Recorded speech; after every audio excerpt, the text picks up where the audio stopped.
Hello everyone. आज का जो टॉपिक है वो हम लोगों का है लिमिट्स एंड डेरिवेटिव्स का, क्लास 11th चैप्टर 13 मैथ्स का है, जिसमें हम लोग लिमिट्स के बारे में पढ़ेंगे। ये स्टार्टिंग पॉइंट हम लोग के कैलकुलस का, और इसमें हम लोग आज लिमिट्स के थ्योरी के बारे में, प्रिंसिपल के बारे में और अलजेब्रा ऑफ लिमिट्स के बारे में डिस्कस करेंगे। और फिर उसके बाद आता है पॉलिनोमियल्स एंड फ्रैक्शन का जो होता है उसका रेशनल नंबर का लिमिट्स के बारे में डिस्कस करेंगे। फिर उसके बाद सैंडविच थ्योरम आता है, लेकिन उसको हम लोग बाद में देखेंगे। फिर उसके बाद डेरिवेटिव्स को भी अगले वीडियो में देखेंगे। तो आज हम लोग विशेष रूप से इन सब चीज़ों के बारे में डिस्कस कर लेते हैं। तो क्या होता है कि ये जो है स्पेशली हम लोग के कैलकुलस का इंट्रोडक्शन है। लिमिट्स का काम होता है लिमिटिंग वैल्यू को फाइंड आउट करना। और कैलकुलस क्या होता है कि कैलकुलस जो होता है वो एक क्वांटिटी का चेंज होना with respect to another quantity है, ठीक है। तो ये चीज़ें यहाँ पर दिखाई देती हैं कि calculus is that branch of mathematics which mainly deals with the study of change in the value of a function as the point in the domain change. जब डोमेन की वैल्यू चेंज होती है तो उस फंक्शन की value भी change हो जाती है। तो यहाँ से हम लोग देख लेते हैं कि डेरिवेटिव्स विशेष रूप से आता कहाँ है। जैसे मान लीजिए हमें कोई डिस्टेंस ट्रेवल कर रहे हैं, यहाँ 0 स्टार्टिंग पॉइंट से। तो t1 मान लीजिए कोई टाइम है, यहाँ पर t2 कोई पॉइंट है, ये मान लीजिए s1 डिस्टेंस है फ्रॉम स्टार्टिंग पॉइंट, और ये पूरा s2 डिस्टेंस है। तो टोटल टाइम ये जो डिफरेंस होगा इनके बीच का, वो क्या होगा, s2 माइनस s1 डिफरेंस होगा डिस्टेंस का और टाइम का, t2 माइनस t1। तो distance travel upon time taken, ये हमारा देगा स्पीड, वेलोसिटी दे देगा। तो क्या हुआ कि इस क्वांटिटी के चेंज होने से ये क्वांटिटी चेंज हो रही है, ठीक है। इसी को हम लोग क्या बोलते हैं कि डेरिवेटिव्स इसको बोलते हैं। तो इसका आइडिया यहाँ से आता है। और हम लोग लिमिट्स के बारे में देख लेते हैं। फिर जब उसको पढ़ लेते हैं तो लिमिट्स के बारे में पढ़ते हैं, क्योंकि अगर डिफरेंस हमें देखना हो तो कैसे देखेंगे, उसको कैलकुलेट करने के लिए हम लोग लिमिट्स का इस्तेमाल करते हैं। तो मान लीजिए फंक्शन हमारे पास f(x) है, और हम ये पता करना हो कि एक पॉइंट ऐसा है जो कि limit x tends to a, मतलब कि एग्जैक्टली a नहीं है, मतलब a की तरफ टेंड्स कर रहा है, मतलब a से स्लाइटली डिफरेंस होगा, थोड़ा कम होगा, वेरी स्मॉल होगा। तो इसमें a की वैल्यू पुट करेंगे तो क्या आ जाएगा, f(a), ठीक है। ये लिमिट वैल्यू होती है। तो बात ये होती है क्या a की वैल्यू लेफ़्ट से है या राइट से, दोनों तरफ से है। क्योंकि a की वैल्यू हो सकता है थोड़ा सा बढ़ के भी हो, ठीक है। जैसे 3 हो तो 3.001, 2.999 भी हो सकता है। तो अगर इसको रखने से कोई विशेष डिफरेंस नहीं आता है तो हम कह सकते हैं कि वो लिमिट वैल्यू है उस फंक्शन का, राइट। तो इस तरीके से उसको देख सकते हैं। अब आइए एक एग्जांपल के साथ इसको और समझते हैं। यहाँ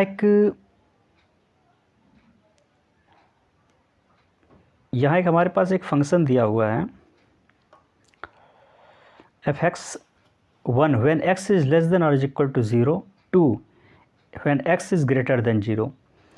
f(x) मतलब फंक्शन की वैल्यू 1 होती है जब x की वैल्यू 0 से बराबर या 0 से कम होती है, और f(x) की वैल्यू 2 होती है जब x जो है 0 से बड़ा होता है। तो आप इस फिगर में देख सकते हैं, यहाँ पे मान लीजिए हमने यहाँ पे ड्रॉ किया कोऑर्डिनेट सिस्टम, ये x है, ये y है, वर्टिकल y, हॉरिजॉन्टल x। तो अगर x की वैल्यू 0 से छोटी है और बार इक्वल है तो आप यहाँ से देख सकते हैं ये 0 1 पे आ रहा है। ये क्या लिख देंगे यहाँ पर 0 1, तो इस तरीके से। और x की वैल्यू 0 से बड़ी है तो 2 पे आ रहा है, इस तरीके से, ठीक है। इसको लिख देंगे 0 2। तो आप देखेंगे इन दोनों कंडीशन में कि लिमिट वैल्यू अगर आप लेते हैं, अगर आप लिमिट वैल्यू लें, limit x tends to 0 minus, मतलब 0 से कम जा रहे हैं, f(x) की वैल्यू क्या मिल रही है, हमें 1 मिल रही है। जैसे ही हम राइट हैंड लिमिट की बात करें, limit x tends to 0 plus f(x) की वैल्यू क्या मिल रही है, 2 मिल रही है। इसका मतलब ये है कि राइट हैंड लिमिट और और लेफ्ट हैंड लिमिट इक्वल नहीं है, इसका मतलब ये लिमिट एग्जिस्ट ही नहीं करती यहाँ पे। अब समरी देख ले, हम लोगों ने जो पढ़ा लिमिट के बारे में उसकी समरी क्या है। We say that limit x tends to a minus fx is the expected value of small f at x is equal to a. Given the value of small f near x to the left of a, this value is called the left hand limit of a small f at a. ठीक है, वो left hand limit होती है। We say that limit x tends to a positive f x, expected value of small f at x is equal to given the value of small f near x to the right of a, this is called the left hand limit. Function की value small f at a, x is equal to a पर function की value जो है वो left hand limit भी है x tends to a minus, और right hand limit भी x tends to a positive f x. तो समझ लीजिए कि वो value x tends to a exist करती है, वो limiting value x is equal to a exist करती है। तो limit x tends to a f x ये लिखा जा सकता है। तो हम लोगों ने पढ़ा, एक एग्जाम्पल के साथ देखेंगे इसको, जैसे कि एक एग्जाम्पल हम लोग देखेंगे, इसके साथ साथ कई सारे एग्जाम्पल है, बट हम ये समझते हैं कि समझदार के लिए सारा ही काफ़ी है, तो आप एक के साथ समझने के साथ सब समझ जाएंगे। तो यहाँ पर दिया हुआ है कि consider the function f x is equal to x plus 10, और हमें क्या करना है कि लिमिट वैल्यू फाइंड करनी है at x is equal to 5। अगर आप सीधे f5 करें तो ये 15 आ जाता है, तो मतलब 15 के आसपास ही लेफ्ट हैंड लिमिट भी होना चाहिए और राइट हैंड लिमिट भी होना चाहिए। तो आप देखें लेफ्ट हैंड लिमिट क्या क्या हो सकता है, 4.9, 4.95, 4.9 ये लिमिट लेफ्ट हैंड है, लेफ्ट हैंड के लिमिट हैं। इसको पुट करने पर लेफ्ट लिमिट वैल्यू भी आ जाएगी। राइट हैंड लिमिट क्या आ जाए, 5.001, 5.001, 5.00, 5.0012, इस तरीके से होता चला जाएगा। जब आप पुट करेंगे तो ग्राफ से आप यहाँ देख सकते हैं, ग्राफ दिया 13.4 में, इसमें आप देखेंगे तो जैसे लेफ़्ट हैंड लिमिट की वैल्यू मान लीजिए हम ये वाला लेना चाहें, और ये राइट हैंड लिमिट 5.001 ये राइट हैंड लिमिट हो जाएगा, ये लेफ़्ट हैंड लिमिट। तो इस पर लिमिट वैल्यू क्या है, 4.995, एक आ रहा है 15.005, ये लेफ़्ट हैंड लिमिट की वैल्यू है, राइट हैंड लिमिट की वैल्यू है। तो इसमें देखेंगे स्लाइटली डिफरेंस, बहुत कम डिफरेंस। तो हम ये कह सकते हैं कि limit x tends to 5 minus f x is equal to 15 है अप्रॉक्स उसके, और ये भी right hand limit limit x tends to 5 plus f x is 15 equal है। तो हम ये कह सकते हैं कि एक्स टेंड्स टू 5 जो है ये लिमिट वैल्यू एग्जिस्ट करती है। तो यहाँ पर हम इसको लिख सकते हैं इस तरीके से भी, राइट। तो ये सारे एग्जाम्पल हैं, आप इसको देख सकते हैं, आसानी से समझ भी सकते हैं।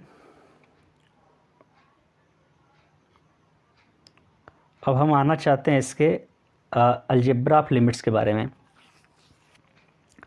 तो अलजेब्रा ऑफ लिमिट्स क्या कहता है, हम लोग अभी फ़िलहाल में अलजेब्रा ऑफ लिमिट्स को ही पढ़ेंगे, और कल हम लोग इसके बाद पूरा सैंडविच थ्योरम और पॉलिनोमियल्स जो होता है आपका लिमिट्स ऑफ पॉलिनोमियल्स और कोशेंट उसका भी देख लेंगे, और फिर उसके बाद डेरिवेटिव्स हम लोग नेक्स्ट वीडियो में पढ़ेंगे। तो आज हम लोग अलजेब्रा ऑफ लिमिट्स के बारे में देख लेते हैं।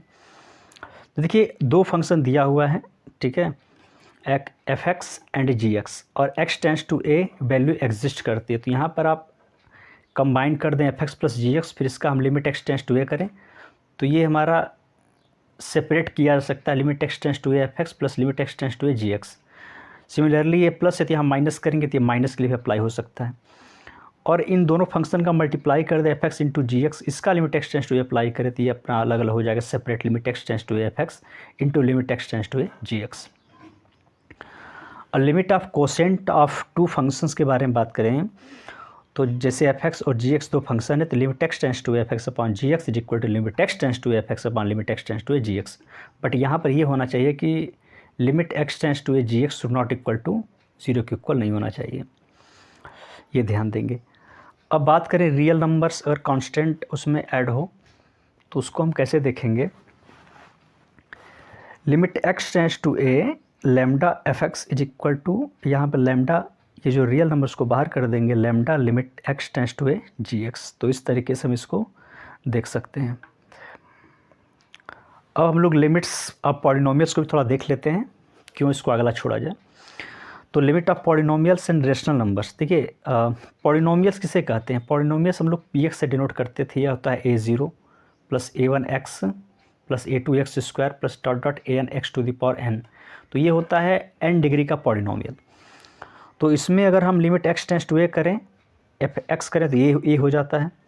तो एक्स स्क्वायर के स्थान पर क्या हो जाएगा, x इंटू एक्स, तो यानी कि a इंटू ए यानी ए स्क्वायर हो जाएगा। ठीक है, तो यानी सबके प्लेस पे देखें तो x to the power n के प्लेस पे a to the power n हो जाएगा। तो जब आप इसको पूरा करेंगे तो a0 plus a1 a plus a2 a square plus an a to the power n हो जाएगा। फिर ये वैल्यू को पुट करेंगे तो f ऑफ a हो जाएगा।